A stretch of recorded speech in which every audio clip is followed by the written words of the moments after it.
इकडे नाशिकमध्ये लोकसभेच्या उमेदवारीवरनं प्रचंड राजकीय घडामोडी बघायला मिळाल्या, पण यातून अखेर हेमंत गोडसे यांच्या नावाची घोषणा करण्यात आली।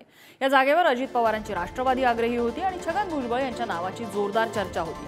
त्यांनी माघार घेतली आहे। हेमंत गोडसे सुरुवातीपासून या जागेसाठी आग्रही होते आणि अखेर त्यांच्या नावाची घोषणा करण्यात आली। शांतिगिरी महाराज सुद्धा मैदानात आल्यामुळे नाशिकमध्ये आता बहुरंगी लढत होणार आहे। दरम्यान हेमंत गोडसे यांची उमेदवारी जाहीर झाल्यानंतर काय प्रतिक्रिया आलेली आहे आपण बघूया। मला असं वाटतं का रामाचा खूप मोठा आशीर्वाद आपल्या सोबत आहे आणि आपण सर्वच देवदर्शन करून निश्चित त्याला यश मिळालं आणि निवडणुकीमध्ये देखील लाखोंच्या फरकाने आपण या ठिकाणी निवडून येऊ असा आपल्याला विश्वास आहे। वाजेंसोबत आपला संघर्ष होणार आहे। ठाकरेंच्या शिवसेनेचे वाजे यांच्यासोबत आपला संघर्ष आहे। कशा पद्धतीची लढत असेल? मला असं वाटतं का पहिली गोष्ट तर गेली 10 वर्षापासून आपण लोकसभेचं नेतृत्व करतोय। नाशिक लोकसभेचं अनेक विकास कामं केली, अनेक दांडगा जनसंपर्क, इझी ॲक्सेसेबल लोकप्रतिनिधी म्हणून आपण जी काही ओळख निर्माण केली, तर मला असं वाटतं का निश्चित लोक नाशिककर यावरती पुन्हा एकदा आपल्याला संधी देतील। हेमंत गोडसे यांच्या नावाची घोषणा झाली आहे, जाहीर झाले त्यांचं। ठीक आहे, ते अपेक्षा तीच होती।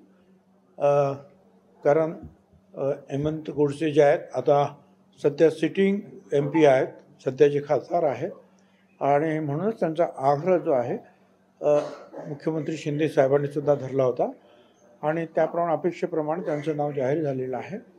मी हेमंत गोडसे यांचं मनापासून अभिनंदन करतो आणि आतापासूनच जे आहे प्रचाराला आता जोरात वेगात सुरुवात होईल की नाशिकसह संपूर्ण भारताची जनता पंतप्रधान नरेंद्र मोदी साहेबांच्या साठी मतदान करण्याला उत्सुक आहेत।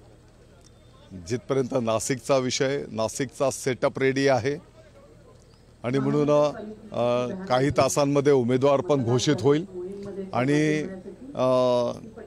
आमचा सेटअप रेडी असल्यामुळे जो पण कोण उमेदवार राहील सायंकाळपर्यंत घराघरापर्यंत तो उमेदवार पोचलेला असेल। मोठ्या संख्येने एक प्रकारच्या जनतेच्या अपेक्षा आहेत की फॉर्म कधी भरायचा आहे, त्यासाठी उद्या 10 वाजता सर्वजण बीडी भालेकर येथे जमणार आहेत। तिथून रॅली होणार आहे आणि मला वाटतं यासाठी आदरणीय मुख्यमंत्री, आदरणीय उपमुख्यमंत्री देवेंद्रजी, माननीय अजितदादा, मुख्यमंत्री शिंदे साहेब आणि माननीय भुसे साहेब, माननीय गिरीशजी महाजन हे सगळेच आमचे माननीय ज्येष्ठ नेते असणार आहेत आणि प्रचंड संख्येने आमचे सर्व कार्यकर्ते आणि जी ग्रामीण भागातली जनता आहे ती देखील उपस्थित राहणार आहे।